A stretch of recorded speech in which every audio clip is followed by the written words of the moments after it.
സംപൂജ്യരായ എല്ലാ കുടുംബാംഗങ്ങൾക്കും സായം സന്ധ്യാവന്ദനം. എല്ലാവർക്കും എൻ്റെ സായം സന്ധ്യാവന്ദനം. വാക്കുകൾ കൊണ്ട് വിവരിക്കാൻ സാധിക്കുന്നതിലപ്പുറത്തുള്ളൊരു ദിവസമാണ് ഇന്ന്.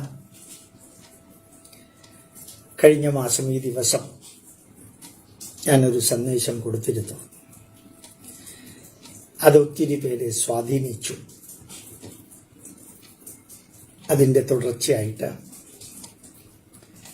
ഒരു മാസമായിട്ട് ഞാനിങ്ങനെ കുടുംബ സന്ദേശങ്ങളൊക്കെ കൊടുക്കുന്നുണ്ടായിരുന്നു. ധാരാളം വ്യക്തികൾ അത് ജീവിതത്തിൽ പകർത്തുന്നതായി ശ്രമിക്കുന്നതായി വളരെ വളരെ വളരെ വളരെ നല്ല വരികളും അനുഭവങ്ങളും അവർ വിവരിക്കുന്നുണ്ട്. അതിൻ്റെ അടിസ്ഥാനത്തിലായിരിക്കും അടുത്ത ദിവസത്തെ ക്ലാസ്. അതും ഒരു പുണ്യം, ഒരു വലിയ നെഗറ്റീവ് ജഗദീശ്വരൻ പോസിറ്റീവാക്കി തന്നു. ഇങ്ങനെ ഒരു കർമ്മം ചെയ്യാൻ സന്തോഷമുണ്ട്, സംതൃപ്തിയുണ്ട്. യഥാർത്ഥത്തിൽ നമ്മുടെ നാട് ഇന്ന് ഓൺലൈൻ ചാനലുകളിൽ വന്ന അനവധി വാർത്തകളാണ്. ഇന്നലത്തെയും മിനിഞ്ഞാന്നത്തെയും കൂടി ചേർത്തുള്ള വാർത്തകളാണ്. ശരിക്കും അക്ഷരാർത്ഥത്തിൽ ഹിന്ദു ധർമ്മം, സനാതനധർമ്മം എന്താണെന്ന് ലോകം കൃത്യമായിട്ട് മനസ്സിലാക്കിക്കൊണ്ടിരിക്കുന്നു. ഞാൻ ഈ പറയുന്ന ഭഗവത്ഗീത സന്ദേശവും കുടുംബ സന്ദേശവും ഹിന്ദുക്കളല്ലാത്ത ധാരാളം പേര് കേൾക്കുന്നുണ്ട്. ഞാൻ കൂടുതലും ഹിന്ദു ധർമ്മത്തിന്റെ കാര്യങ്ങൾ പറയാൻ ആഗ്രഹിക്കുന്നത്, ക്രിസ്ത്യാനികൾക്ക് അത് പറഞ്ഞു കൊടുക്കാൻ സംവിധാനങ്ങളുണ്ട്, മുസ്ലിങ്ങൾക്ക് പറഞ്ഞു കൊടുക്കാൻ സംവിധാനങ്ങളുണ്ട്. നമ്മളുടെ ഹിന്ദു ധർമ്മത്തിലെ സംവിധാനങ്ങൾ, നമ്മുടെ പൈതൃകം, നമ്മുടെ സംസ്കാരം, ഹിന്ദു ഗ്രന്ഥങ്ങൾ, ആചാരങ്ങൾ, വിചാരങ്ങൾ എല്ലാം 21ാം നൂറ്റാണ്ടിന് ഏറ്റവും യോജിക്കുന്ന വിധത്തിൽ വിവരിച്ചു കൊടുക്കാൻ സാധിക്കുമെങ്കിലും ആത്മീയതയുടെ അതിപ്രസരത്തിലൂടെയാണ് ആചാര്യന്മാർ പറഞ്ഞു കൊടുക്കാറുള്ളത്. അത് പലപ്പോഴും സാധാരണക്കാർക്കൊട്ട് ഉൾക്കൊള്ളാനും പറ്റണില്ല, ജീവിതത്തിൽ പകർത്താനും പറ്റണില്ല. അതുകൊണ്ടാണ് ഞാൻ ഹിന്ദുക്കൾക്ക് ഹിന്ദു ധർമ്മം, സനാതനധർമ്മം, നമ്മുടെ പൈതൃകം, നമ്മുടെ സംസ്കാരം എന്നീ വാക്കുകൾ കൂടുതലും ഹൈന്ദവ ജനതയെ ഫോക്കസ് ചെയ്ത് പറയുന്നത്. മറ്റുള്ളവരോട് ഒരു അവർഷണം ഉണ്ടായിട്ടല്ല. തീർച്ചയായിട്ടും ഹിന്ദു ആയാലും ക്രിസ്ത്യാനിയായാലും മുസ്ലിം ആയാലും ഈ നാടിനും ഈ സംസ്കാരത്തിനും എതിരെ ചെയ്യുന്നുണ്ടെങ്കിൽ ശക്തമായ രീതിയിൽ ആ വിഷയത്തിൽ പ്രതികരിക്കാറുണ്ട്. അത് ഇപ്പോ ഭഗവത്ഗീതയും കുടുംബജീവിത സന്ദേശങ്ങളും വേദമന്ത്രങ്ങള്, ഭാഗവതം അതെല്ലാം വിവരിക്കുന്ന സമയത്തല്ല പറയാറുള്ളത്. ആണെങ്കിലും ആ പർട്ടിക്കുലർ ഈവന്റുമായിട്ട് ബന്ധപ്പെട്ടിട്ടാണ് ഞാൻ പറയുന്നത്. കൂടുതലും ഹൈന്ദവ ജനതയുടെ പൈതൃകവും സംസ്കാരവുമായിട്ട് ബന്ധപ്പെട്ടാവാൻ കാരണം അതാണ് ഇന്ന് അത്യാവശ്യം. എന്തുകൊണ്ടാണ് ഇന്ന് അത്യാവശ്യം എന്ന് തോന്നുന്നത്? നിങ്ങൾ ഇന്നലെയും മിനിഞ്ഞാന്നത്തെയൊക്കെ സംഭവങ്ങൾ കണ്ടു കാണും. സെൻട്രൽ വിസ്ത തറക്കല്ലിട്ട സമയത്തും കണ്ടു കാണും. രാമജന്മഭൂമിക്ക് ഭൂമി പൂജ നടത്തുമ്പോഴും കണ്ടു കാണും. 200 മില്യൺ രൂപ ഈക്വലന്റ് ബഹ്റിനിലെ ക്ഷേത്രത്തിന് കൊടുത്തപ്പോഴും, അതുപോലെ നമ്മുടെ ബംഗ്ലാദേശിൽ പോയിട്ട് ശക്തിസ്ഥലം സന്ദർശിച്ചപ്പോഴും, പത്മനാഭസ്വാമി ക്ഷേത്രത്തിലേക്ക് വന്നപ്പോഴും, ഗുരുവായൂരിൽ 2 പ്രാവശ്യം തുലാഭാരം നടത്തിയപ്പോഴും, ശ്രീകണ്ഠേശ്വര ക്ഷേത്രത്തിൽ പോയപ്പോഴും, ശബരിമലയിൽ പോയപ്പോഴും, നർമ്മദാ പൂജ നടത്തിയപ്പോഴത്തേക്കും, കേദാർനാഥിൽ ചെന്ന് അതിഗംഭീരമായിട്ടുള്ള പുതിയ പ്രോജക്റ്റുകൾ ഇംപ്ലിമെന്റ് ചെയ്തപ്പോഴും, ബദ്രീനാഥ് തികച്ചു മാറ്റിയപ്പോഴും ഇന്ന് കോടതി വിധി വന്നിട്ടുണ്ട്. ഇന്നത്തെ 2 മണിക്കുള്ള കോടതി വിധി ചാർധാമിലേക്കുള്ള എല്ലാ റോഡുകളും എപ്പോൾ വേണമെങ്കിലും മിലിറ്ററി ആവശ്യത്തിന് ഉപയോഗിക്കേണ്ടി വരാൻ സാധ്യതയുള്ളത് കൊണ്ട് എത്ര വരി വീതി കൂട്ടണമോ, 4 വരിയോ 6 വരിയോ 8 വരിയോ എത്ര വേണമെങ്കിലും ആക്കിക്കൊള്ളാനായിട്ട് സുപ്രീം കോടതി വിധിയാണ്. അങ്ങനെ ഒരു കോടതി കേസ് ആരാ കൊടുത്തതെന്ന് പോലും അറിഞ്ഞൂടാ. അപ്പൊ കോടതി വളരെ ഭംഗിയായിട്ട് കാര്യങ്ങൾ പറയുന്നുണ്ട്. നമ്മുടെ കേരള ഹൈക്കോടതി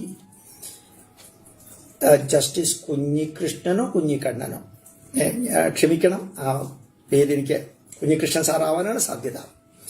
മനുഷ്യബന്ധമുള്ള, ജീവിതഗന്ധിയായ, രാഷ്ട്രസ്നേഹമുള്ള, സാംസ്കാരിക മൂല്യത്തിന്റെ ഉത്തുംഗ ശൃംഗത്തിൽ നിൽക്കുന്ന ആ ജസ്റ്റിസ് നമുക്ക് നമ്മുടെ പ്രധാനമന്ത്രിയെ കുറിച്ച് അഭിമാനം ഉണ്ടാവണം. രാഷ്ട്രീയ വ്യത്യാസങ്ങൾ ഉണ്ടാവാം, അഭിപ്രായ വ്യത്യാസങ്ങൾ ഉണ്ടാവാം, ചില ഗവൺമെന്റ് പ്രോജക്റ്റുകൾക്ക് നമുക്ക് എതിർപ്പുണ്ടാവാം, എതിർക്കണം. പക്ഷേ നമ്മുടെ പ്രധാനമന്ത്രി നമ്മുടെ എല്ലാവരുടെയും പ്രധാനമന്ത്രിയാണ്. അതുകൊണ്ട് ഇതുമാതിരിയുള്ള കേസും കൊണ്ട് ഇങ്ങോട്ടേക്ക് വരുന്നത് വേസ്റ്റ് ഓഫ് ജുഡീഷ്യൽ ടൈം എന്ന വാക്ക് അദ്ദേഹം ഉപയോഗിച്ചത്. അസാധാരണ വാക്ക്, വേസ്റ്റ് ഓഫ് ജുഡീഷ്യൽ ടൈം. അതിനെക്കുറിച്ച് വളരെ ഭംഗിയായിട്ട് മറുനാടൻ ചാനൽ പറഞ്ഞിട്ടുണ്ട്. നിങ്ങൾ വിധിയോട് യോജിക്കുന്നുണ്ടോ ഇല്ലയോ എന്നുള്ളതല്ല, വിധിയുടെ വീക്ഷണത്തോടും ആ ജഡ്ജി പറഞ്ഞ വാക്കുകളോട് യോജിക്കാതിരിക്കാൻ നിവൃത്തിയില്ല. നല്ല വരികളാണ്. ഇതെല്ലാം കാണിക്കുന്നത് ഭാരതത്തിനകത്തും പുറത്തും അത്യസാധാരണമായ മാറ്റങ്ങൾ വന്നുകൊണ്ടിരിക്കുന്നു. അത്യസാധാരണം എന്ന് പറഞ്ഞാൽ അസാധാരണം തന്നെയാണ്. ഇന്നലെ ആ വാരണാസി ശിവക്ഷേത്രത്തിന്റെ നിർമ്മാണത്തിൽ 2.5 വർഷമായിട്ട് രാപ്പകല് പ്രവർത്തിച്ച വ്യക്തികൾക്ക് എന്താ പറയുക, പുഷ്പാഞ്ജലി നടത്തുന്ന സീൻ ലോകത്തെ ഞെട്ടിക്കില്ലേ? അത് സത്യത്തില് പുഷ്പാഞ്ജലി നടത്തുകയാണ് ജോലിക്കാരെ. അവരുടെ കൂടെ ഒരു പ്രധാനമന്ത്രി ഒപ്പത്തിനൊപ്പം നിൽക്കുന്നു. 1/2 മണിക്കൂർ രുദ്രവും ചമകവും ആ വേദപണ്ഡിതന്മാരുടെ കൂട്ടത്തിൽ ചൊല്ലുന്ന ഒരു പ്രധാനമന്ത്രി. ഞാൻ വിഷയം മാറിപ്പോയിട്ടില്ല. ഇതെല്ലാം ലോകം കാണുന്നു എന്നുള്ളതാണ്. ലോകത്തിലെ 122 ക്രിസ്ത്യൻ രാജ്യങ്ങള്, 69 56 മുസ്ലിം രാജ്യങ്ങള്, 14 ബുദ്ധിസ്റ്റ് രാജ്യങ്ങള്, ഇതിനകത്ത് 7 8 9 കോടി ട്വിറ്റർ സബ്സ്ക്രൈബേഴ്സ് ഉണ്ട് നമ്മുടെ പ്രധാനമന്ത്രിക്ക്. അവര് കാണുന്നു, സബ്സ്ക്രൈബ് ചെയ്യാത്തവർ കാണുന്നു, ഓൺലൈനിലൂടെ കാണുന്നു, TV മാധ്യമത്തിലൂടെ കാണുന്നു, പല നാഷണൽ ഇന്റർനാഷണൽ ചാനലുകളിലൂടെ കാണുന്നു. ലോകം സ്തബ്ധമായിട്ട് നിൽക്കുന്നു.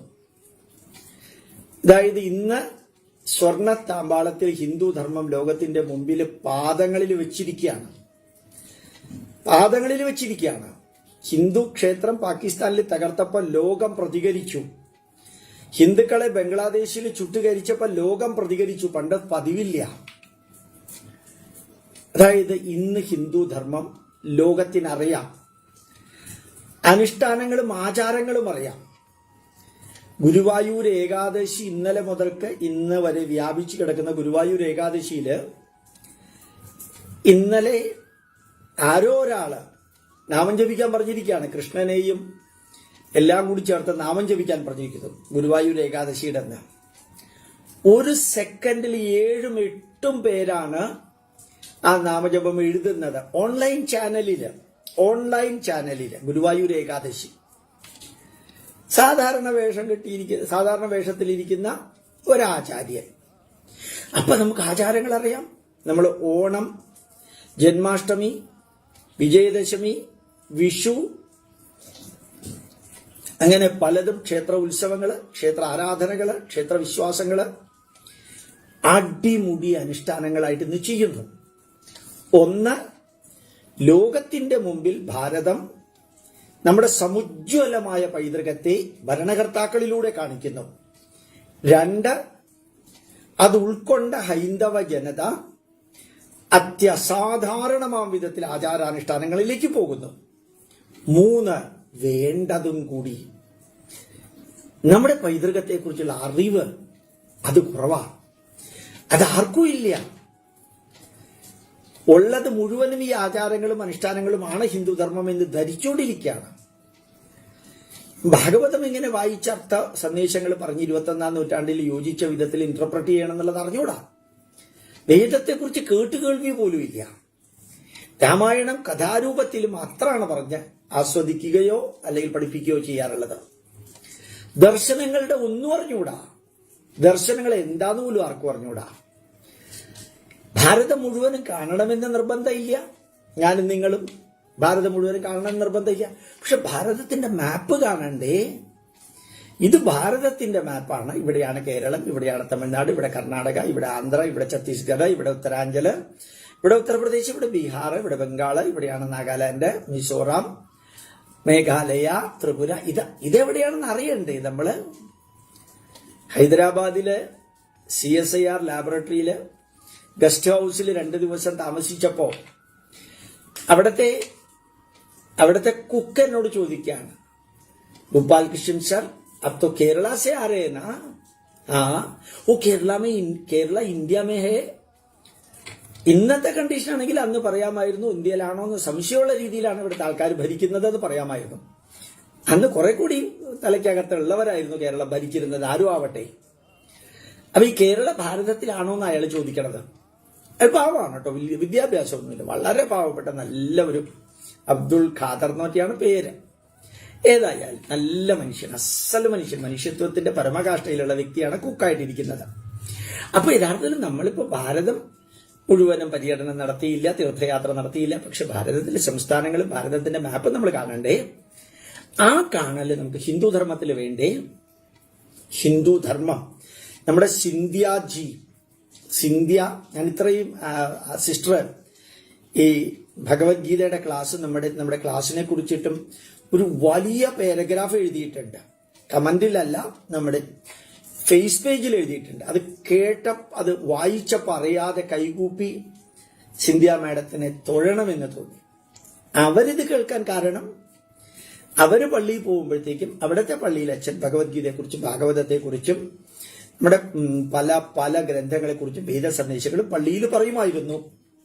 അത് കേട്ടപ്പോൾ ഇവർക്ക് തോന്നി ഇത് ഇത്ര ഭംഗിയായിട്ട് ഈ ഫാദർ പ്രീസ്റ്റ് പള്ളിയില് ഈ നമ്മുടെ പൈതൃകത്തെക്കുറിച്ച് ഹിന്ദു ധർമ്മത്തെക്കുറിച്ച് പറയുന്നു. അപ്പൊ പിന്നെ ഹിന്ദു ധർമ്മം എന്താണെന്ന് ഹിന്ദുക്കളിൽ നിന്ന് കേൾക്കണ്ടേ എന്ന് പറഞ്ഞിട്ടാണ് സിന്ധ്യ മാഡം, അവർ മാഡം എന്ന് പറയുന്നില്ല, സിസ്റ്റർ എന്ന് പറയാം, അവര് ബൈ ചാൻസ് ഭഗവത്ഗീത കേൾക്കാനും അതിന്റെ അർത്ഥ സന്ദേശങ്ങൾ മനസ്സിലാക്കാനും പിന്നെ ബാക്കിയുള്ളത്. എന്നിട്ട് അവർ പറയാണ് പിന്നെ വേറൊരാളുടെ സ്പീച്ച് കേൾക്കാൻ പോയിട്ടില്ല എന്ന്.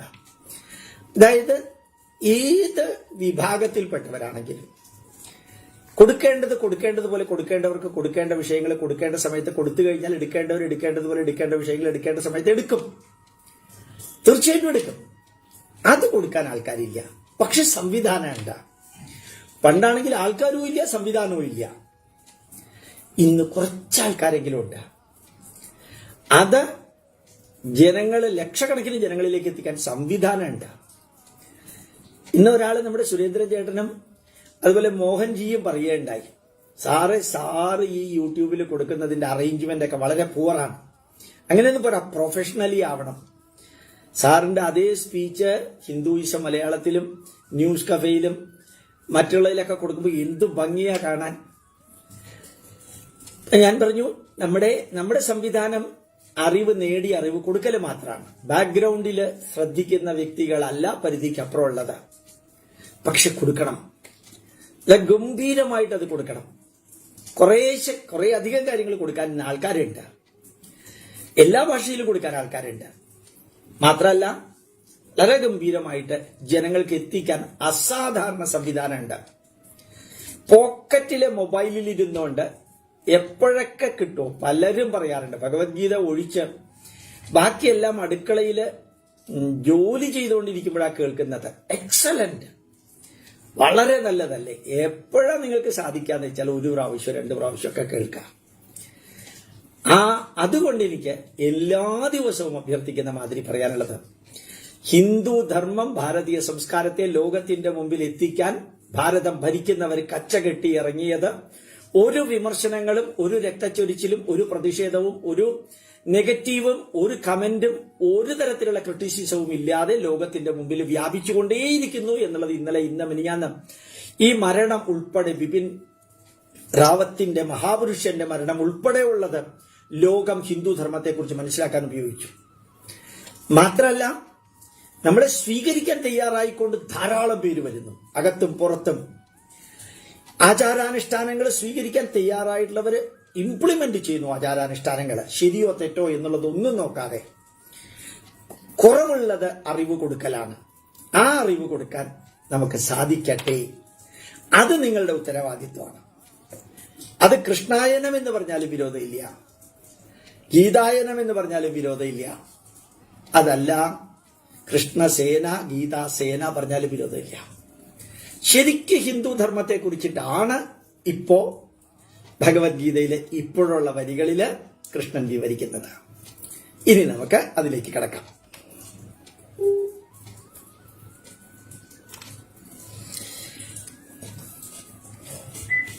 കഴിഞ്ഞ ദിവസം വളരെ വളരെ ധന്യമായിട്ടുള്ള വരി, 23-ാമത്തെ വരി. ഈശ്വരൻ എന്താണ്, ആരാണ്, എങ്ങനെ ഇരിക്കും എന്നുള്ളതിനെ കുറിച്ച് ലോകത്തിലെ 750 കോടി ജനതയിൽ ആര് ചോദിച്ചാലും, സനാതന ധർമ്മത്തിൽ വിശ്വസിക്കുന്ന ഏത് വിഭാഗം ജനതയുടെയും ഭാരതീയ പൈതൃകത്തില്, ഭാരതീയ ചിന്താധാരകളില്, ഭാരതത്തിന്റെ സന്ദേശങ്ങളില് വിശ്വസിക്കുന്ന, ഉൾക്കൊള്ളുന്ന, വിശ്വസിക്കുക എന്ന് പറഞ്ഞാൽ ഫെയ്ത്ത് അല്ല, നോളജ്. ഞാനിവിടെ വിശ്വസിക്കുന്ന ഭാരതീയ പൈതൃകത്തില് നോളജുള്ള വ്യക്തികൾക്ക് കൊടുക്കാവുന്ന സമുജ്വലമായ ഒരു സ്റ്റേറ്റ്മെന്റ് ആണ് യഥാർത്ഥത്തില് ഈ ശ്ലോകം 23. ഉപദ്രഷ്ട, ഈശ്വരനാണ് എല്ലാത്തിന്റെയും സൂപ്പർവൈസർ. അകത്തിരുന്നുകൊണ്ട് പ്രവർത്തിക്കുന്നു എന്നുള്ളത് മറക്കരുത്. അകത്തും പുറത്തും നിന്നുകൊണ്ട് പ്രവർത്തിക്കുന്നു, പെർഫെക്റ്റ്. അകത്ത് മാത്രമല്ല പുറത്തും. തദന്തരസ്യ സർവസ്യ തതു സർവസ്യാസ്യ ബാഹ്യതഃ. എല്ലാത്തിനും ഉള്ളിലും എല്ലാത്തിനും പുറകിലും പുറത്തും ഇരിക്കുന്നത്. ശരിക്കും വളരെ ഗംഭീരമായിട്ടുള്ളതല്ല. സൃഷ്ടിയും സൃഷ്ടാവും സൃഷ്ടിജാലവും സൃഷ്ടിക്കുള്ള സാമഗ്രിയായതും നീയല്ലോ ദൈവമേ. മായയും മായാവിയും മായാവിനോദനം മായയെ നീക്കി സായുജ്യം നൽകും ആര്യനും. വർത്തമാനവും ഭൂതവും ഭാവിയും വേറല്ലോതും ഒഴിയും ഓർക്കിൽ നീ. എന്താ അതിന്റെ അർത്ഥം, എന്താ സന്ദേശം? അതിന്റെ വേറൊരു പതിപ്പാണ് ഇവിടെ ഭഗവത്ഗീതയിൽ തന്നിരിക്കുന്നത്. ഞാനാണ് അതെന്ന് ഇവിടെ പറഞ്ഞിട്ടില്ല കൃഷ്ണൻ. ഈശ്വരൻ ആരാണെന്നേ പറഞ്ഞിട്ടുള്ളൂ. ഉപദ്രഷ്ട, സൂപ്പർവൈസർ, കൺട്രോളർ, അതുപോലെ അനുമന്ത, അനുവാദം നൽകുന്ന ആള്, ഡയറക്ടർ. അപ്പോ സൂപ്പർവൈസറാണ്, ഡയറക്ടറാണ്, ഭർത്ത, അതുപോലെ തന്നെ കൺട്രോളറാണ്, എല്ലാത്തിനെയും കൺട്രോൾ ചെയ്ത് ഭരിക്കുന്ന ആളാണ്. ഭോക്ത, കസ്റ്റമറാണ്, കൺട്രോളറാണ്, ഡയറക്ടറാണ്, സൂപ്പർവൈസറാണ്. വാക്കുകൾ നോക്കൂ, ഇംഗ്ലീഷിൽ നിന്ന് കടമെടുക്കാം നമുക്ക്. മലയാളത്തിലെ വാക്കുകളിലേക്ക് പോവേ വേണ്ട. അതുപോലെ ഭോക്ത, മഹേശ്വര, ഏറ്റവും വലിയ ഈശ്വരൻ, മഹാ പ്ലസ് ഈശ്വര. ഈശ്വര, ഐശ്വര്യത്തിന് നിധേയമായത് എന്താണോ അത് ഈശ്വരൻ. ഭഗവാൻ, പാസ്റ്റും പ്രസന്റും ഫ്യൂച്ചറും കണക്ട് ചെയ്യാൻ സാധിക്കുന്ന ആള് ഭഗവാൻ. ആരെങ്കിലും മറ്റൊരു അഭിപ്രായം പറയുകയാണെങ്കിൽ അത് കളയണ്ട, അതും എടുത്തോളുക. ഒരേ വാക്കിന് ഇഷ്ടമായി അർത്ഥങ്ങൾ ഉണ്ടാവും. ഭഗവാൻ വേദവ്യാസൻ, എന്താ അർത്ഥം? പാസ്റ്റും പ്രസന്റും ഫ്യൂച്ചറും അറിയാവുന്ന വേദവ്യാസൻ.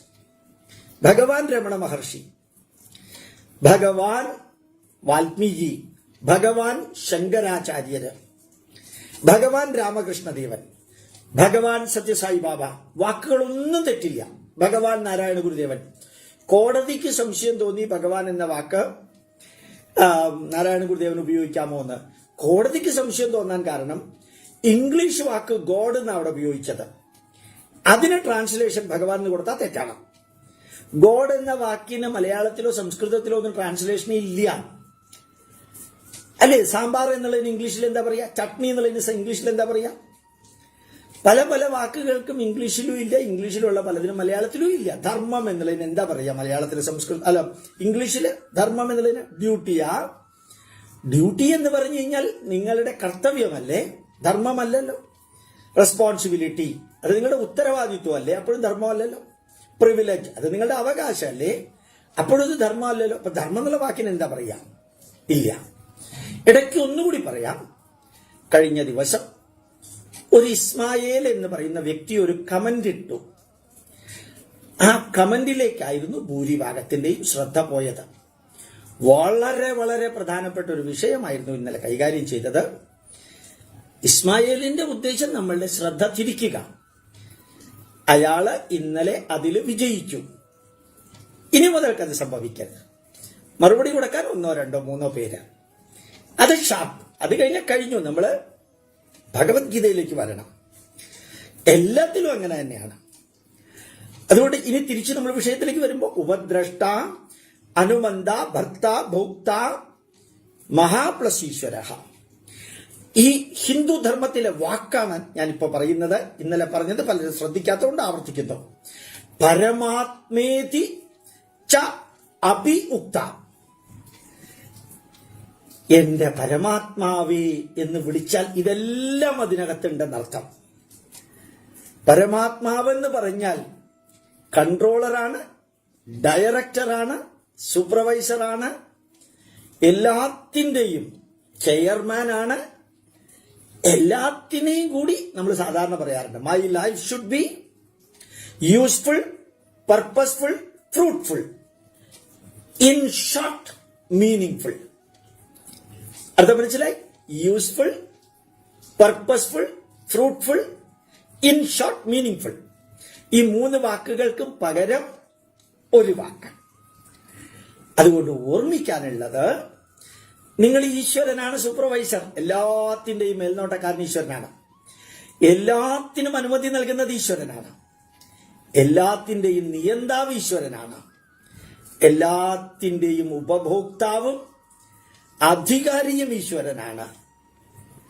ആ മഹേശ്വരനെ അത്യാവശ്യം പല വാക്കുകളും പറയാൻ നിങ്ങൾക്ക് ബുദ്ധിമുട്ട്, നമുക്ക് ബുദ്ധിമുട്ടുകളെ കൺഫ്യൂഷൻ ഉണ്ടെങ്കിലും പരമാത്മാവേ, പരമമായ ആത്മചൈതന്യമേ, ബൗണ്ടറി ഇല്ലാത്ത ആത്മചൈതന്യമേ എന്നും പറയാം എന്ന് കൃഷ്ണൻ നിക്കും നിങ്ങൾക്ക് നമ്മളെപ്പോലെ സാധാരണക്കാർക്ക് വിവരിച്ചു കൊടുക്കുകയാണ് അർജുനനിലൂടെ. പരമാത്മേതി ച അഭിയുക്ത അസ്മിൻ ദേഹേ പുരുഷപരഃ. മനുഷ്യദേഹം എന്ന് പറഞ്ഞിട്ടില്ല, മനുഷ്യന്റെ ശരീരത്തിൽ എന്ന് പറഞ്ഞിട്ടില്ല. അസ്മിൻ ദേഹ, ദേഹത്തിൽ. ദേഹി ജീവാത്മാവ് എവിടെ വസിക്കുന്നുവോ അത് ദേഹം. ദേഹി ദേഹിനോസ്മിൻ യഥാ ദേഹേ കൗമാരം യൗവനം ജരാ തദാ ദേഹാന്തര പ്രാപ്തിർ ധീരസ്തത്ര ന മുഹ്യതി. എന്ത് വലിയ! അത് രാഗത്തിലൊന്ന് പാടാൻ സാധിച്ചാൽ പുണ്യ. ദേഹിനോ അസ്മിൻ ദേഹേ, ദേഹിനോസ്മിൻ യഥാ ദേഹേ. ഈ ശരീരത്തിലുള്ള ദേഹി ജീവാത്മ ചൈതന്യം ഈ ശരീരത്തില് ഏത് ശരീരം എന്ന് പറഞ്ഞിട്ടില്ല, മനുഷ്യന്റെ എന്ന് പറഞ്ഞിട്ടില്ല, 12 ലക്ഷം തരത്തിലുള്ള ജന്തുക്കളുടെ, മറ്റ് ജീവജാലങ്ങളുടെ. ദേഹിനോസ്മിൻ യഥാ ദേഹേ കൗമാരം, ബാല്യം, കൗമാരം, യൗവനം, ജര, വാർദ്ധക്യം, അറ്റ് ദി എൻഡ് ദേഹാന്തരപ്രാപ്തി. ഈ ദേഹത്തെ ഉപേക്ഷിച്ച ദേഹി ജീവാത്മാവ് അന്തരദേഹപ്രാപ്തി, വേറൊരു ദേഹം സ്വീകരിക്കുന്നു. ധീരസ്തത്ര ന മുഹ്യതി. ധീരന്മാര് എന്ന് പറഞ്ഞാൽ ബുദ്ധി വൈഭവത്തിന്റെ പരമകാഷ്ഠയിലുള്ളവര്. ധീ എന്ന് വെച്ച് കഴിഞ്ഞാൽ വിസ്ഡം. മറ്റത് വീരന്മാര്, മസിൽ പവർ ഉള്ളവര് വീരന്മാര്. ധീര, ധീര, സുധീര എന്തോ ഒരു മുദ്രാവാക്യം ഉണ്ടല്ലോ. അങ്ങേർക്ക് തലയ്ക്കകത്തൊന്നുമില്ല, അങ്ങേരെ ധീര ധീര എന്നൊന്നും വിളിക്കല്ലേ, സുധീര എന്ന് വിളിച്ചോളൂ. പക്ഷെ ധീര എന്ന വാക്കിന്റെ അർത്ഥം ബുദ്ധി വൈഭവത്തിന്റെ പരമകാഷ്ഠയിലുള്ളവൻ. ധീരസ്തത്ര നമുക്കതി, നല്ല ബുദ്ധിയും അതേപോലെ തന്നെ വിവേകവും ചിന്താശീലയുമുള്ളവര് മരണത്തെക്കുറിച്ച് ഭയപ്പെടാറില്ല എന്നാണ് അതിന്റെ അർത്ഥം. അതുപോലെ തന്നെ ഇവിടെ നമുക്ക് നോക്കാനുള്ള പരമാത്മേതി ച അഭിയുക്താഹ അസ്മിൻ ദേഹേ പുരുഷപര. ഈ ദേഹത്തില്, അല്ലെങ്കിൽ പൂച്ചയുടെ, പട്ടിയുടെ, കഴുതയുടെ, ആരുടെ ദേഹത്തിലെടുത്താലും ആ ദേഹത്തിലിരിക്കുന്ന ജീവചൈതന്യത്തിന് ഈ പേരുകളെല്ലാം നിങ്ങൾക്ക് ഉപയോഗിക്കാം. ഇന്നലെ ഇസ്മായേൽ ചോദിച്ച ചോദ്യമാണ്, ചോദ്യ കൃത്യാണ്. എന്താ ഇസ്മായേൽ ചോദിച്ചറിയോ? ഇങ്ങനെ ഓരോ പേരും സാർ ഈശ്വരന് കൊടുക്കുന്നുണ്ടല്ലോ, അതൊന്ന് വിവരിക്കാമോ സാറേ എന്നാ ചോദിച്ചത് അയാള്. അതൊന്ന് വിവരിക്കാമോ എന്നാണ്. സതുദ്ദേശവും ദുരുദ്ദേശവും രണ്ടായാലും കൊടുക്കാനുള്ളത് നിങ്ങൾ കൊടുത്തു. പക്ഷെ പരിധി എല്ലാവരും അതിൽ പോയപ്പോഴത്തേക്കും ആ ഇന്നലത്തെ ക്ലാസ് കേൾക്കുന്നവരാ സാധാരണമാം വിധത്തിൽ ഇന്നലെ ആൾക്കാരുണ്ടായിരുന്നു. സാധാരണ വ്യൂ തന്നെ കഴിഞ്ഞപ്പോ 1500 ക്രോസ് ചെയ്തിരുന്നു. പക്ഷേ ആ ഇന്നലത്തെ സ്പീച്ച് കേൾക്കുന്നവരെ കമന്റുകൾ വായിച്ചാൽ കമന്റുകളിലെ 70% എഴുതിയിരിക്കുന്ന റിട്ടേൺ കമന്റുകള് ആ മനുഷ്യനുള്ള ഉത്തരമായി പോയി. എന്താ കാണുന്നവർ കേൾക്കുന്നവർ വിചാരിക്കുക ഇവർ ഭഗവത്ഗീത ശ്രദ്ധിക്കുകയാണോ ഇസ്മായിലിനെ ശ്രദ്ധിക്കുകയാണോ എന്നല്ലേ വരിക, അതല്ലേ വരിക. അതുകൊണ്ട് തെറ്റോ ശരിയോ ഞാൻ കമന്റ് ചെയ്യുന്നില്ല. നമ്മുടെ ലക്ഷ്യം ഭഗവത്ഗീതയാണ്.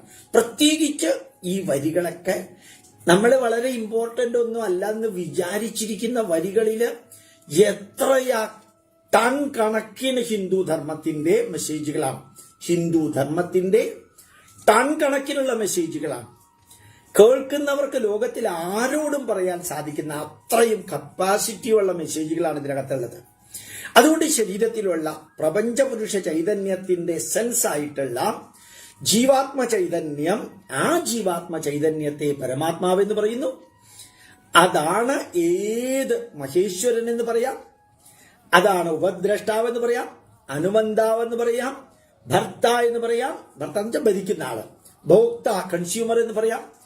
അപ്പൊ ശരിക്കും ഈശ്വരനെ കുറിച്ചിട്ട് ഒരൊറ്റ ശ്ലോകത്തിലൂടെ കലക്കി കൃഷ്ണൻ സനാതന ധർമ്മത്തിന്റെ അടി തൊട്ട് മുടി വരെ വിവരിച്ചിരിക്കുകയാണ്. മറ്റു മതക്കാർക്ക് അത് മനസ്സിലാക്കാൻ ബുദ്ധിമുട്ടാണ്. അവർക്ക് ഒരൊറ്റ യഹോവയ്ക്ക് പര്യായമില്ല, അല്ലാഹുവിന് പര്യായമില്ല. വേറെ ഭാഷകളിൽ വല്ലതും ഉണ്ടെങ്കിൽ എടുക്കാം, മലയാളത്തില് കന്നഡയില് തമിഴിലൊക്കെ അല്ലാഹുവിന് അതിരും ഇല്ല, യഹോവയ്ക്കില്ല. പക്ഷെ ഇവിടെ ഉണ്ട്. ഇവിടെ ഈശ്വരൻ, ഭഗവാൻ, ആത്മാവ്, പരമാത്മാവ്, മഹാമായ എല്ലാം അന്ത്യത്തില് ഏക ഹി ഭൂതാത്മാ, ഏക ഹി ഭൂതാത്മാ, ഭൂതേ ഭൂതേ വ്യവസ്ഥിത, സർവചരാചരങ്ങളിലും ഇരിക്കുന്നു. ഏകദാ ബഹുദാ ചെയ്വ, ഒന്ന് എന്ന് വേണമെങ്കിൽ അത് അങ്ങനെയുള്ളവർക്ക് പറയാം. ബഹുദാ പലതെന്ന് കാണണമെന്ന് ആഗ്രഹമുള്ളവർക്ക് പലതായിട്ട് പറയാം. രണ്ടാണെങ്കിലും കോംപ്ലിമെന്ററി ആണ്, കോൺട്രഡിക്ടറി അല്ല. ഏകദാ ബഹുദാ ചൈവ ദൃശ്യതേ ജലചന്ദ്രവത്. ഞാൻ വേദം പറയുന്നു, ഭൂമി ഉൾപ്പെടെയുള്ള ജ്യോതിർഗോളങ്ങളെ സൃഷ്ടിച്ച ആ ചൈതന്യം ഒന്ന് മാത്രമാണ്. അവിടം വരെ എത്തുന്നത് വരെ ഒന്ന്. പല പല വഴികളുണ്ട്. 18, 20, 25, 21 നദികൾ കേരളത്തില് കിഴക്ക് നിന്ന് പടിഞ്ഞാട്ട് ഒഴുകുന്നുണ്ട്. അതെല്ലാം ചെന്ന് സമുദ്രത്തിൽ എത്തിക്കഴിഞ്ഞാൽ സമുദ്രത്തിലെ വെള്ളത്തില് ഒരു ഗ്ലാസ് വെള്ളം എടുത്ത് ഇത് പമ്പയാറ്റിലെയാണ്, ഇത് പെരിയാറിലെയാണ്, ഇത് അപ്പുറത്തുള്ള വേറെ നെയ്യാറിലെയാണ് എന്ന് പറഞ്ഞ് കടലിൽ നിന്ന് ഒരു ഗ്ലാസ്സിൽ വെള്ളം എടുത്ത് ഇത് നെയ്യാറിലെ വെള്ളമാണ്, ഇത് കിള്ളിയാറിലെ വെള്ളമാണ് എന്നൊന്നും പറയാൻ പറ്റില്ല. കാരണം എല്ലാം കടലാണ്. കടലയല്ല, കടലാണ്. അപ്പൊ ആ കടല് ആവുന്നത് അവസാനം എല്ലാം ഒന്ന്. ദ്യാവാ പൃഥിവി ജനയൻ ദേവയേക. അപ്പൊ ഓർമ്മിക്കുക. ഇനി അടുത്ത വരി എന്താണ്? കഴിഞ്ഞ ദിവസം പറഞ്ഞതുകൊണ്ട് ഞാൻ അത് കൂടുതലായിലേക്ക് പോകുന്നില്ല. ഏവം വീത്തി, ഏവം ഇപ്രകാരം തന്നെ അറിയണം. കൃഷ്ണന്റെ നിർദ്ദേശമാണത്. അതായത് സൂപ്പർവൈസറും ഡയറക്ടറും ചെയർമാനും എല്ലാം ഭരിക്കുന്നവനും ഭോക്താവും കൺസ്യൂമറും ആ മഹേശ്വരൻ അതിനെ പരമാത്മാവെന്നും പറയുന്നു. അർജുന എന്ന് നമ്മളോട് കൃഷ്ണൻ പറയുന്നു. യേവം വേത്തി, ഇപ്രകാരം മനസ്സിലാക്കിയാൽ ഗുണമെന്താ? ഒരു കൺഫ്യൂഷനും ഇല്ല, ഒരു കൺഫ്യൂഷനും ഉണ്ടാവില്ല, ആർക്ക് തോന്നിയ കൺഫ്യൂഷനും ഉണ്ടാവില്ല. അപ്പൊ യേവം വേത്തി പുരുഷം, പ്രപഞ്ച പുരുഷ ചൈതന്യത്തെ ഇങ്ങനെ അറിഞ്ഞാൽ പ്രകൃതിം ച ഗുണൈ സഹ, പിന്നെ ആ പ്രകൃതി എന്നിലുള്ള ജീവാത്മ ചൈതന്യം നിലനിൽക്കുന്നത് പ്രകൃതി എനിക്ക് തന്നിരിക്കുന്ന ശരീരത്തിലാണ്. അത് നമ്മൾ പറഞ്ഞു, പ്രകൃതി സ്ഥഹ എന്നൊരു വാക്ക് പറഞ്ഞു. അപ്പൊ ഈ പ്രകൃതി, ശരീരം എന്ന പ്രകൃതിയെയും അതിനകത്തുള്ള പരമാത്മ ചൈതന്യത്തിന്റെ ഭാഗമായ ജീവാത്മ ചൈതന്യത്തെയും ആ ജീവാത്മ ചൈതന്യം തന്നെയാണ് പ്രകൃതി എനിക്ക് തന്നിരിക്കുന്ന ഈ ശരീരത്തിന്റെ സൂപ്പർവൈസറും മോണിറ്ററും ഡയറക്ടറും ചെയർമാനും എന്താ പറയുക സപ്പോർട്ടറും ഡയറക്ടറും കൺസ്യൂമറും മഹേശ്വരനും. അത് ഇതിനകത്തുള്ള ജീവാത്മ ചൈതന്യമാണ്. ആ ജീവാത്മ ചൈതന്യത്തെയും പ്രകൃതിം ച, എന്റെ ശരീരം, പ്രകൃതി എനിക്ക് തന്നിരിക്കുന്ന ശരീരം, ആ ശരീരത്തിൽ കയ്യ് കാല് മൂക്ക് നാക്ക് പ്ലസ് ജീവാത്മ ചൈതന്യം എന്ന് പഠിച്ചാൽ പോരാ ഗോപാലകൃഷ്ണ. പിന്നെ എങ്ങനെ പഠിക്കണം? ഈ കയ്യ് കണ്ണ് കാല് മൂക്ക് നാക്ക് ത്വക്ക് ഇൻഡസ്റ്റൈൻ സർവ്വതും ഗുണൈഹി സഹ, അതിന്റെ പ്രോപ്പർട്ടിയോടുകൂടി പഠിക്കണം. അതിന്റെ പ്രോപ്പർട്ടിയോടുകൂടി പഠിക്കണം. ഇത്രയും സയന്റിഫിക് ആയിട്ട് 51.5 നൂറ്റാണ്ടുകൾക്ക് മുമ്പ് ഒരാൾ പറയുമെന്ന് ചിന്തിക്കാൻ പറ്റുമോ നമുക്ക്? അതായത് കണ്ണിനെ കുറിച്ച് മാത്രം പഠിച്ചാൽ പോരാ, കണ്ണിന്റെ പ്രോപ്പർട്ടി ഗുണത്തോടുകൂടി, പ്രകൃതി തന്നിരിക്കുന്ന കണ്ണ്, പ്രകൃതി തന്നിരിക്കുന്ന ചെവി, പ്രകൃതി തന്നിരിക്കുന്ന മൂക്ക് നാക്ക് ത്വക്ക്, ഇതെല്ലാം പ്രകൃതി തന്നിരിക്കുന്നു. പ്ലസ് പ്രകൃതി തന്നെ അതിന്റെ പ്രവർത്തനവും തീരുമാനിച്ചിരിക്കുന്നു. ആ പ്രവർത്തനം നടക്കുന്നതിന് ജീവാത്മ ചൈതന്യം ആ ശരീരത്തിൽ വേണം. അങ്ങനെ യേവം വേത്തി. ഇതിനപ്പുറം ഒന്നും പറയാനില്ല. ഇതിനപ്പുറം ഒന്നും, അതായത് ഇവിടെ ഇതിനകത്ത് സത്യത്തിൽ ആത്മീയതയേ ഇല്ല. നമ്മള് ഇതെല്ലാം കേൾക്കുമ്പോ കൈകൂപ്പി കൃഷ്ണനെ തൊഴുന്നു, ഇത്ര പെർഫെക്റ്റ് ആയിട്ട് നീ പറഞ്ഞല്ലോ കൃഷ്ണ എന്നുള്ളത്. ആ ഒരു ആത്മീയതയെ അതിനകത്തുള്ളൂ. നമ്മൾ പറയില്ലേ, സാധാരണമായിട്ട് ചെമ്പേ വൈദ്യനാഥ ഭാഗവതര് യേശുദാസനെ ഗുരുവായൂർ അമ്പലത്തിലേക്ക് കടത്തുകയാണെങ്കിൽ ഞങ്ങൾ രണ്ടുപേരും ഗുരുവായൂർ അമ്പലത്തിൽ ഇരുന്നോണ്ട് പാടാം. അല്ല, യേശുദാസനെ ഗുരുവായൂർ അമ്പലത്തിനകത്ത് കടത്തില്ല എങ്കിൽ ഞങ്ങൾ രണ്ടുപേരും പുറത്തിരുന്നുകൊണ്ട് പാടാം എന്ന് ചെമ്പേ വൈദ്യനാഥ ഭാഗവതര് പറഞ്ഞ് പാടി കഴിഞ്ഞപ്പോ യേശുദാസ് ചെമ്പയെ സാഷ്ടാംഗം നമസ്കരിച്ചു. കാരണം ഒരു ഗുരുവിന്റെ പെർഫെക്ഷൻ യേശുദാസിന് ചെമ്പേ വൈദ്യനാഥ ഭാഗവതരുടെ വാക്കുകളിൽ അറിയാൻ സാധിച്ചു. അവിടെയാണ് ആത്മീയത, ഗുരുവിൽ കണ്ട ആത്മീയത. ഇവിടെ നമ്മൾ കൃഷ്ണനിൽ കാണുന്ന ആത്മീയത എന്താണ്? പ്രകൃതി തന്നിരിക്കുന്ന കണ്ണ്. ഈ കണ്ണ് എന്താണോ ഇടയ്ക്കിടയ്ക്ക് താൻ ചിമ്മുന്നത് എന്ന് ചോദിച്ചാൽ അത് നാച്ചുറൽ അല്ലേ എന്നല്ലേ നമ്മൾ ഉത്തരം പറയാം. കണ്ണ് ചിമ്മുക എന്നുള്ളത് നേച്ചറിന്റെ റൂളാണ്, നാച്ചുറലാണ്. ആ നേച്ചർ പ്രകൃതിയാണ് കണ്ണ്. ഇപ്പൊ കണ്ണിനെ കുറിച്ച് പഠിച്ചാൽ പോരാ, കണ്ണിന്റെ പ്രോപ്പർട്ടി ഗുണൈഹി സഹ, കൃഷ്ണൻ പറഞ്ഞ വാക്കാണ്, ഗോപാലകൃഷ്ണൻ പറഞ്ഞതല്ല. ഗുണൈ സഹ പ്രകൃതിം യേവം വേത്തി. ഇപ്പൊ ഗുണൈ സഹ പ്രകൃതിം വേത്തി, ഗുണത്തോടുകൂടി കണ്ണിന്റെ, ചെവിയുടെ, മൂക്കിന്റെ, നാക്കിന്റെ, ത്വക്കിന്റെ, പല്ലിന്റെ, തലച്ചോറിന്റെ, ഹാർട്ടിന്റെ, ലിവറിന്റെ, സ്പ്ലീനിന്റെ, ഇൻഡസ്റ്റൈന്റെ, ഡുവോഡിനത്തിന്റെ, കിഡ്നിയുടെ, പ്രൊക്രിയേറ്ററി ഓർഗൻസിന്റെ, കയ്യ് കാല്, എല്ലാത്തിന്റെയും ഗുണത്തോടുകൂടി പ്രകൃതി തന്നിരിക്കുന്നതിനെ കുറിച്ച് പഠിക്കുക. പ്ലസ് അതിനകത്തിരിക്കുന്ന പ്രപഞ്ചപുരുഷ ചൈതന്യമായ, പരമാത്മ ചൈതന്യമായ ഒബ്സർവറും സപ്പോർട്ടറും ഡയറക്ടറും സൂപ്പർവൈസറും അതുപോലെ തന്നെ കൺട്രോളറും അതുപോലെ തന്നെ കൺസ്യൂമറും എല്ലാമായിട്ടുള്ള ഈശ്വരൻ, അത് പ്രപഞ്ചപുരുഷൻ. രണ്ടെണ്ണത്തിന് എന്ത് ക്ലിയറാണ്, ക്രിസ്റ്റൽ ക്ലിയർ. പ്രകൃതി നമുക്ക് തന്നിരിക്കുന്ന ശരീരാവയവങ്ങളെ അതിന്റെ ഗുണത്തോടുകൂടി പഠിക്കണം അർജുന.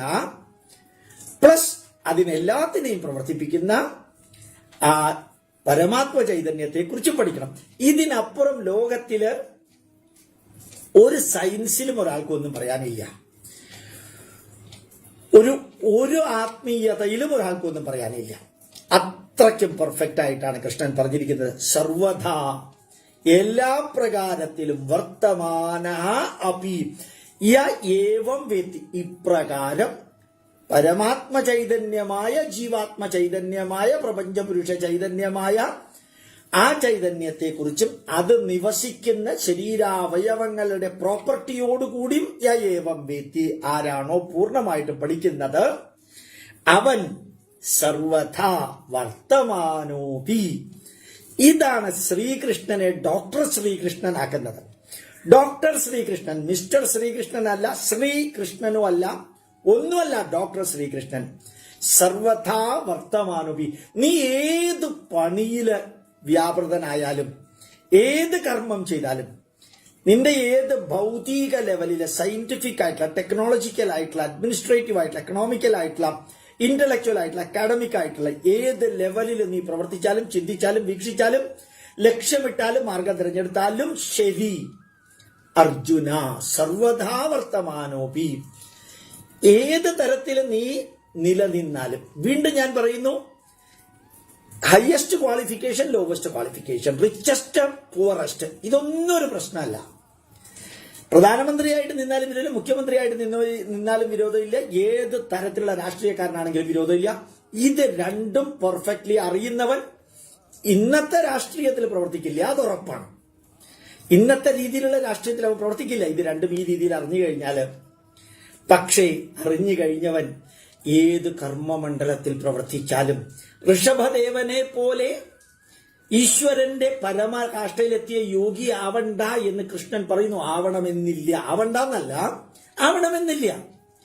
ഇത്രയും പെർഫെക്റ്റ് ആയിട്ട് സനാതന ധർമ്മത്തിന്റെ ഈശ്വര സങ്കല്പത്തെക്കുറിച്ച് നിനക്ക് മനസ്സിലായി കഴിഞ്ഞാൽ സർവദാ വർത്തമാനോപി ന സ ഭൂയോ അഭിജായത്തെ, പുനർജന്മമില്ല.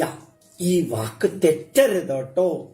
പുനർജന്മം എന്ന് പറഞ്ഞാൽ ഇപ്പൊ നീ ഏത് അവസ്ഥയിലാണോ അജ്ഞനായിട്ട് അറിവില്ലാതെ ഇരിക്കുന്നത്, ആ അവസ്ഥയിലേക്ക് നീ വീണ്ടും ജനിക്കില്ലെന്ന് അർത്ഥമേ ഉള്ളൂ. അതല്ലാതെ കെട്ടും കെട്ടി individual soul will get dissolved in the cosmic soul എന്ന പാരമാർത്ഥിക മോക്ഷത്തിലേക്ക് നീ എത്തുമെന്ന് കൃഷ്ണൻ പറഞ്ഞിട്ടില്ല. പാരമാർത്ഥിക മോക്ഷത്തിലേക്ക് എത്തുമെന്ന് കൃഷ്ണൻ പറഞ്ഞിട്ടില്ല. പുനർജന്മമില്ല. അതിന്റെ അർത്ഥം എന്താ? ഞാൻ ഇതേപോലെ ജനിക്കില്ല, അല്ലെങ്കിൽ അതേപോലെ ജനിക്കില്ല. കുറെ കൂടി റിഫൈൻഡ് ആയിട്ട്, കുറെ കൂടി എൻലൈറ്റൻഡ് ആയിട്ട്, കുറെ കൂടി ക്വാളിഫൈഡ് ആയിട്ട്, വൈസ് ആയിട്ട്, ഇന്റലക്ച്വലി ആൻഡ് വിസ്ഡം വൈസ് വളരെ ഉയർന്ന ലെവലിലേക്ക് എത്തും എന്നാണ് അർത്ഥം. അതല്ലാണ്ട് ഭൂമിയിൽ മനുഷ്യനായിട്ട് വീണ്ടും വരില്ല. നിന്റെ എല്ലാ കാര്യങ്ങളും അടച്ചുപൂട്ടി നീ കെട്ടിയെടുത്തോ സ്വർഗത്തിലേക്ക് പോകാൻ എന്നല്ല കൃഷ്ണൻ പറഞ്ഞിരിക്കുന്നത്. പുനർജന്മം ഇതേപോലുള്ള ഒരു ലെവലില് അല്ല നീ വരിക. അത് പെർഫെക്റ്റ്ലി സയന്റിഫിക്കലി പ്രൂവ്ഡ് ആണ്. കാതറിൻ എന്ന പെൺകുട്ടി ലെവൽ നമ്പർ 2 നിൽക്കുന്നത്. ഇനി എന്താ ചെയ്യാ? ഈ എന്താ പറയാ, സർവ ചൈതന്യത്തിനും, മനസ്സ്, ശരീരം, കുടുംബം, സംസ്കാരം, സമൂഹം, രാഷ്ട്രം, സർവജീവജാലങ്ങൾക്കും സ്ഥിരവും ശാശ്വതവുമായ നന്മകള് നിരന്തരം പ്രവർത്തിച്ച് ആത്മചൈതന്യം ക്യാരി ഓവർ ചെയ്യുന്ന വെർച്യു, പുണ്യം, അതിന്റെ അളവ് കൂടുമ്പോൾ സിൻ, അതിന്റെ അളവ് കുറയുമ്പോൾ, സിൻ അല്ലെങ്കിൽ നെഗറ്റീവിന്റെ അളവ് കുറയുമ്പോൾ, വെർച്യു, പുണ്യത്തിന്റെ അളവ് കൂടുമ്പോൾ ലെവൽ നമ്പർ 2 നിന്ന് 3 പോകും. ഞാൻ പറഞ്ഞതല്ല, ബ്രയൻ എൽ വൈസ് പറഞ്ഞതാണ്. കാതറിൻ ഇന്റർവ്യൂ റിട്രോഗ്രസീവ് ഹിപ്നോട്ടിസം നടത്തിയപ്പോൾ കുറച്ചുകൂടി കഴിയുമ്പോൾ ലെവൽ നമ്പർ 4, കുറച്ചുകൂടി കഴിയുമ്പോൾ ലെവൽ നമ്പർ 5, കുറച്ചുകൂടി കഴിയുമ്പോൾ ലെവൽ നമ്പർ 6 കഴിഞ്ഞാൽ പടിയാറും കടന്നവിടെ ചെല്ലുമ്പോൾ ശിവനെ കാണാകും ശിവശംഭോ, വഴിയിൽ നേർവഴി അരുളേണം നാഥ, തിരുവൈക്കം വാഴും ശിവശംഭോ. എന്താ വഴിയല്ലേ?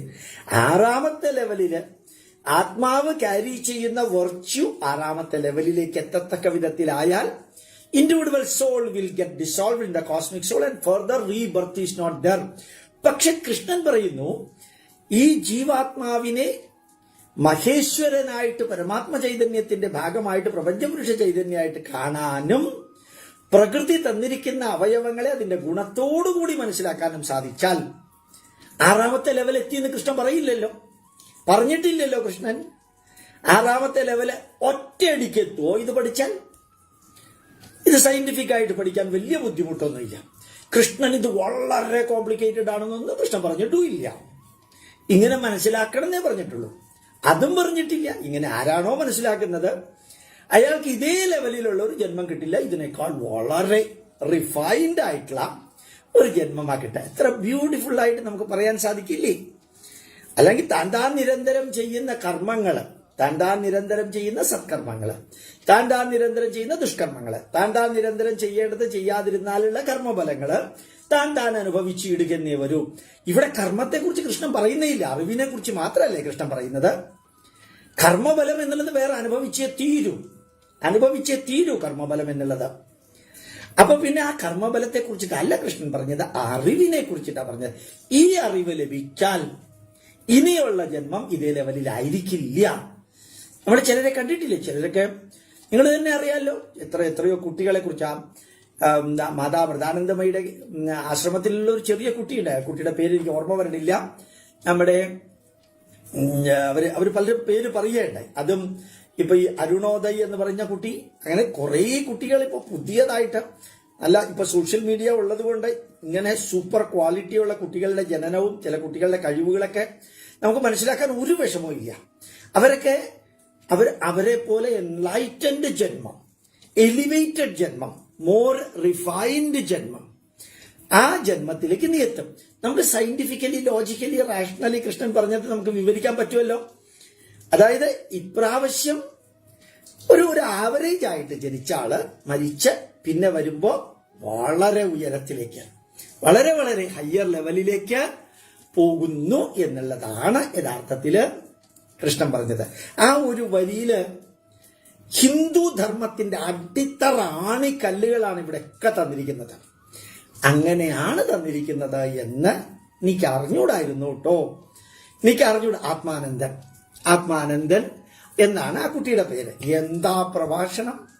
LKG പഠിച്ച കുട്ടി, LKG പഠിക്കുന്ന കുട്ടി ആത്മാനന്ദൻ അമ്പോറ്റി അമ്മ എന്ന് മാതാമൃതാനന്ദമയ്യെ വിളിക്കുകയും, അമ്മയുടെ പ്രഭാഷണം കഴിഞ്ഞാൽ പിന്നെ ഇവന്റെ പ്രഭാഷണമാണ്. ചിലപ്പോൾ ഇവന്റെ പ്രഭാഷണം കഴിഞ്ഞിട്ട് അമ്മയുടെ പ്രഭാഷണം. 2000-3000 ആൾക്കാർക്ക് ആ കുട്ടി പ്രഭാഷണം നടത്തുന്നത്. ആ കുട്ടിയെ ഞാൻ വീഡിയോയിൽ എടുത്തിട്ട് യൂട്യൂബിൽ അപ്ലോഡ് ചെയ്തിട്ടുണ്ട്. ഞാൻ നേരിട്ട് കണ്ടിട്ടുണ്ട് ആ കുട്ടിയുടെ അച്ഛനമ്മമാരെയും കുട്ടിയെയും ഒക്കെ. അതിന് ഏതോ വലിയൊരു ഗ്രേറ്റ് ജന്മത്തിന്റെ പുനർജന്മമാണ് എന്ന് പറയാൻ പാകത്തിന് തന്നെ അതുമാതിരിയുള്ള കുട്ടികൾ ധാരാളമുണ്ട്. നമുക്ക് പലപ്പോഴും നമുക്ക് അറിഞ്ഞുകൂടാത്തതാണ്. ഇപ്പൊ സോഷ്യൽ മീഡിയയിലൂടെ കുറെ വരുന്നുണ്ട്. അപ്പോ ഈ ജീവാത്മ ചൈതന്യമാണ്, പരമാത്മ ചൈതന്യമാണ്, മഹേശ്വരനാണ്, കൺട്രോളറാണ്, ഡയറക്ടറാണ്, ചെയർമാനാണ്, കൺസ്യൂമറാണ്, ഗൈഡാണ്. അതൊക്കെ പരമാത്മ ചൈതന്യവുമാണ്. അതൊരു വശം. മറ്റേത് പ്രകൃതി നമുക്ക് തന്നിരിക്കുന്ന ശരീരഭാഗങ്ങൾ, അവയുടെ ഗുണഗണങ്ങളോടുകൂടി പഠിച്ച് രണ്ടും കൂടി ചേർത്താൽ ഇന്ന് ലോകത്തിലെ ഏത് സയന്റിസ്റ്റിനുമുള്ള സകല വിധത്തിലുള്ള കൺഫ്യൂഷനുകളും എക്സ്പ്ലനേഷനിലുള്ള കൺഫ്യൂഷനുകളും ഇല്ലാതെയാകും എന്നുള്ളത് ഉറപ്പാണ്. 25ാമത്തെ ശ്ലോകം ഒന്ന് വായിച്ചു നിർത്താമല്ലേ? ധ്യാനേന ആത്മനി പശ്യന്തി. അർത്ഥം ധാരാളമുണ്ട്. ധ്യാനത്തിലൂടെ ധീ പ്ലസ് അയനം. ധീ എന്ന് പറഞ്ഞാൽ വിസ്ഡം. ധിയോ യോ ന പ്രചോദയാ. ധീ എന്ന് പറഞ്ഞാൽ വിസ്ഡം. യമ, നിയമ, ആസന, പ്രാണായാമ, പ്രത്യാഹാര, ധാരണ, ധ്യാന. സമാധി. ധീ എന്ന് വെച്ചാൽ വിസ്ഡം. ബ്രെയിനിന്റെ കപ്പാസിറ്റി. വിസ്ഡം എന്ന് മാത്രമല്ല, വേറെ ഏതെങ്കിലുമൊക്കെ വാക്കുകൾ ഉണ്ടെങ്കിൽ അതൊക്കെ ഉപയോഗിക്കാം. സ്റ്റെബിലൈസ്ഡ് ആയിട്ട് തലച്ചോറിന് വന്ന് നിൽക്കുന്ന ഒരവസ്ഥ. നമ്മുടെ ഇന്റലക്ച്വൽ ബ്രെയിൻ കപ്പാസിറ്റി സ്റ്റെബിലൈസ്ഡ് ആയിട്ട് നിൽക്കാം. ചിന്തിക്കാൻ പോലും പറ്റില്ല, നമ്മളൊന്നും അവിടെ എത്തിയിട്ടില്ല. അപ്പൊ ധ്യാനേന ആത്മനി പശ്യന്തി. ആത്മനി എന്ന് പറഞ്ഞ രണ്ടർത്ഥമായിട്ടുണ്ട്. പരമാത്മ ചൈതന്യത്തെ ധ്യാനത്തിലൂടെ അകക്കണ്ണുകൊണ്ട് കാണാൻ സാധിക്കും. അല്ലെങ്കിൽ ധ്യാനത്തിലൂടെ ആത്മനി, ആത്മാ എന്ന് വെച്ചാൽ ഞാൻ, എനിക്ക്, നിങ്ങൾക്ക്. ധ്യാനത്തിലൂടെ ഒരു വ്യക്തിക്ക് അത് കാണാൻ സാധിക്കും. പശ്യന്തി പ്ലൂരലാണ്. പശ്യത്തി അല്ല, പശ്യന്തി. ആ മഹാചൈതന്യത്തെ പ്ലൂരലായിട്ട് നമ്മൾ പറയാം. ചില വ്യക്തികളെ നമ്മൾ പറയില്ലേ, അവർകൾ. അവന്ന് പറയില്ല, അവർകൾ എന്ന് പ്ലൂരലായിട്ട് വരും. അവര് വരുന്നുണ്ട് കേട്ടോ. ആര്? ആ സയന്റിസ്റ്റ് ഞാൻ പറഞ്ഞില്ലേ, അവര് വരുന്നുണ്ട്. പ്ലൂരല് നമ്മൾ പറയില്ലേ, പ്ലൂരല്. ചില വ്യക്തികൾ ഒരു ലെവല് കഴിഞ്ഞ് മഹാനായി കഴിഞ്ഞാൽ അവരെ പ്ലൂരല് പറയും. ധ്യാനേന ആത്മനി പശ്യന്തി കേചിത് ആത്മാനമാത്മനഃ. ചിലർക്ക് തന്നെത്താനെ അവനവന് തന്നെ അത് റിയലൈസ് ചെയ്യാൻ സാധിക്കും. ഞാൻ അതിന്റെ അർത്ഥം വായിക്കാം. കേചിത് ചിലര്, ആത്മന ഇതിനകത്ത് കൊടുത്തിരിക്കുന്ന മനസ്സിനാൽ വേണമെന്നില്ല, ബുദ്ധിയാൽ, തലച്ചോറിനാൽ, വിവേകത്താൽ, ബുദ്ധി വൈഭവത്താൽ, ആ മനസ്സിനാൽ എന്ന് പറയണമെന്നില്ല. അതുകൊണ്ടാണ് ഞാനിത് വായിക്കാമെന്ന് പറയും. ആത്മന നമ്മുടെ ഇന്റലക്ച്വൽ, നമ്മുടെ വിസ്ഡം, അതുപയോഗിച്ച് ചിലർക്ക് ഈ പരമാത്മ ചൈതന്യത്തെയും പ്രകൃതിയുടെ ഗുണഗണങ്ങളെയും മനസ്സിലാക്കാൻ സാധിക്കും. ആത്മനി തന്നിൽ തന്നെ, ആത്മാനം പരമാത്മാവിനെ, ധ്യാനേന ധ്യാനം കൊണ്ട് മനസ്സിലാക്കാൻ സാധിക്കും. അവനവൻ അങ്ങ് ഉയർന്നു പോയാല്, എനിക്കറിയാലോ രമണ മഹർഷിയുടെ അടുത്ത് ബ്രാഹ്മണര് ഇപ്പുറത്തും അബ്രാഹ്മണര് ഇപ്പുറത്തും ഇതിൽ രണ്ടിലും പെടാത്തവര് നടുക്കും എന്ന് പറഞ്ഞപ്പോ മലയാളികൾ രമണ മഹർഷിയോട് ചോദിച്ചു, അല്ലേ അങ്ങ് ജീവിച്ചിരിക്കുമ്പോ തന്നെ മനുഷ്യരെ ബ്രാഹ്മണരും അബ്രാഹ്മണരും ഇതിലൊക്കെ പെടാത്തവര് എന്നൊക്കെ ക്ലാസിഫൈ ചെയ്യേണ്ട ആവശ്യമുണ്ടോ എന്ന് ചോദിച്ചപ്പോ രമണ മഹർഷി മറുപടി പറഞ്ഞത്, ബ്രാഹ്മണരാണെന്ന് വിചാരിക്കുന്നവർ അവിടെ ഇരിക്കാം, അബ്രാഹ്മണരാണെന്ന് വിചാരിക്കുന്നവർ ഇവിടെ ഇരിക്കാം, ഇതിൽ രണ്ടിലും പെടാത്തവരാണെന്ന് വിചാരിക്കുന്നവർ എന്റെ മുമ്പിൽ ഇരിക്കാം. എന്താ അതിന്റെ അർത്ഥം? ഇതൊക്കെ നിങ്ങളുടെ വിചാരമാണ്.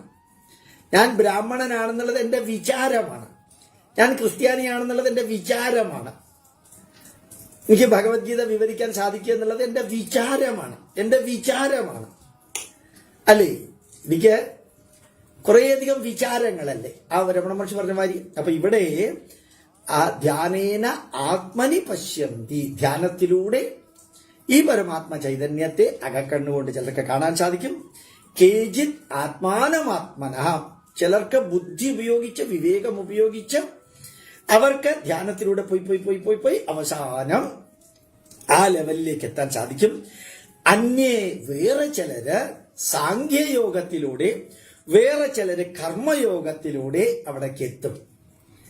എന്റെ മുമ്പിലിരിക്കുന്നവരോട് എനിക്ക് പറയാനുള്ളത്, ഭഗവത്ഗീതയുടെ അവസാനത്തെ നിർദ്ദേശമാണ് നമുക്ക് വേണ്ടിയിട്ടുള്ളത്. ഇത് ഭഗവത്ഗീത പഠിക്കുന്നവന് കൊടുക്കുന്ന പറയാൻ പാടില്ലാത്ത വാക്ക് ഒടുക്കത്തെ നിർദ്ദേശം. ആ ഒടുക്കത്തെ എന്ന വാക്ക് പറയാൻ പാടില്ല, എന്നാലും ഞാൻ പറയാം.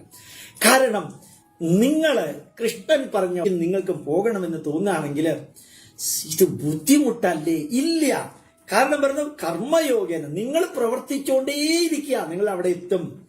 നിങ്ങൾ അറിവ് നേടിക്കൊണ്ടേയിരിക്കുക. സാഖ്യയോഗേന അല്ലേ? യോഗേസ്മിൻ ദ്വിവിധാനിഷ്ഠ പുരാ പ്രോക്താമയാനക ജ്ഞാനയോഗേന സാഖ്യാനാം കർമ്മയോഗേന. അറിവ് കൊടുത്തുകൊണ്ടേ പോവാ, നിങ്ങൾ അവിടെ എത്തും.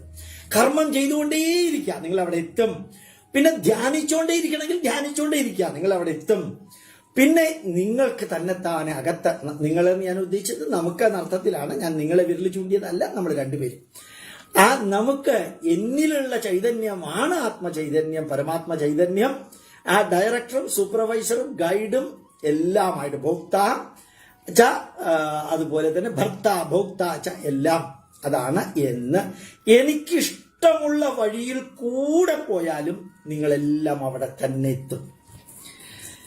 17, 18, 20, 21 നദികളെല്ലാം അറബിക്കടലിൽ ചെന്നെത്തുന്നത് മാതിരി എന്ത് രസമല്ലേ കമ്പാരിസൺ. നമ്മുടെ ഭാരതത്തിലെ വരികൾക്ക് കമ്പാരിസൺ ഇഷ്ടം മാതിരി ഉണ്ട്. അങ്ങനെ നിങ്ങൾ എത്തും. ഇതാണ് കൃഷ്ണൻ നമ്മളോട് പറഞ്ഞത്. നിങ്ങൾക്ക് ഇഷ്ടമുള്ള വഴി, കൃഷ്ണന് ഇഷ്ടമുള്ള വഴിയല്ല. You select your path way, you march forward in your path way. Definitely you will reach there. The choice is yours according to your wavelength, according to your intellectual capacity, according to your interest, according to your taste. Opt by yourself. എത്ര ഗംഭീരല്ലേ? വളരെ വളരെ വളരെ സന്തോഷമുണ്ട്.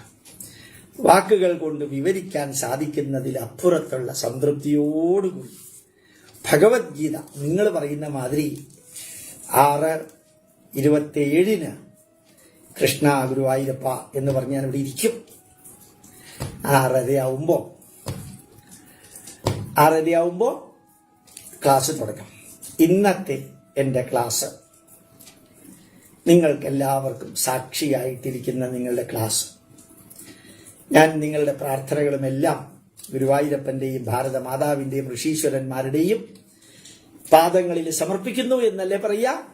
ഇന്ന് നിങ്ങളുടെ അനുവാദത്തോടുകൂടി കഴിഞ്ഞ ഇതിന്റെ മുമ്പിലത്തെ ഏകാദശി, തുലാമാസത്തിലെ ശുക്ലപക്ഷ ഏകാദശിയിലെന്ന് മരിച്ച എന്റെ ഭാര്യ ഇന്ന് വൃശ്ചിക മാസത്തിലെ ശുക്ലപക്ഷത്തിലെ ഏകാദശി, സ്വർഗവാതിൽ ഏകാദശി, ഗുരുവായൂർ ഏകാദശി, ഒരു മാസം നവംബർ 14, ഡിസംബർ 14. നിങ്ങളുടെ പ്രാർത്ഥനയും എന്റെ പ്രാർത്ഥനയും ഇന്നത്തെ ക്ലാസും എന്റെ ഭാര്യയുടെ പാദങ്ങളിൽ സമർപ്പിക്കുന്നു. പ്രണാമം, പ്രണാമം, പ്രണാമം. കൃഷ്ണ ഗുരുവായൂരപ്പ.